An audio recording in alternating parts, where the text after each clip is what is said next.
中嘉寬屏三觀農鄉組稱，為了回饋社區、善盡社會責任，帶領台南在地學生來認識媒體、親近媒體，每年舉辦小小主播的體驗活動。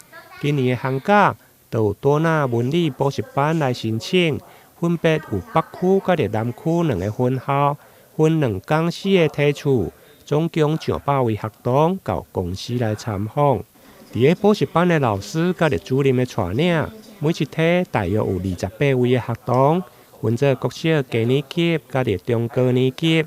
每一位小朋友到攝影棚，攏感覺相當的好奇。這裡很好玩，每次上去的時候都會很緊張。然後這裡有一些東西很酷。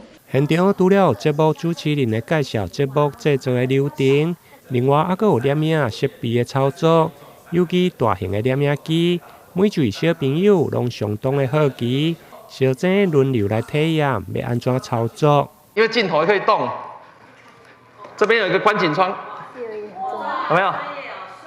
好，有沒有？裡面有沒有畫面？有畫面。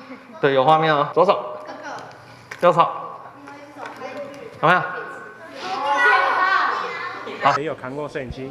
你有看嗎？我有啊，我們2個都有看過，非常的重，非常的重，非常的好玩，又非常的酷。攝影機重量怎麼樣？很重，但是很好玩。在介紹完攝影棚的器材甲設備以後，重要的任務就是坐上主播台，由着小朋友一一來報上新聞。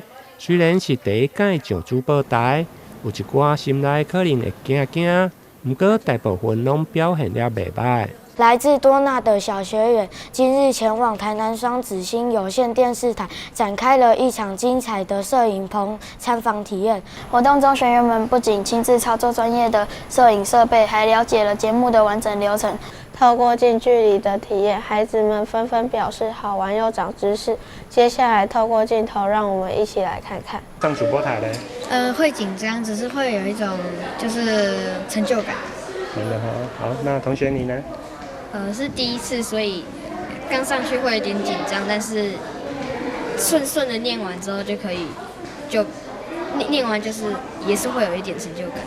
他會出糗，在大家面前出糗，就是有點害怕，怕自己上台的時候會講錯。要當主播之前要先準備很多東西，然後要先背稿，也背台詞這樣。在小朋友輪番上主播台的同時，有部分的學童來進入副控室，實地了解新聞製作的過程。2講4梯次的參訪，不但讓每一位小朋友感覺趣味，另外嘛攏收穫滿滿。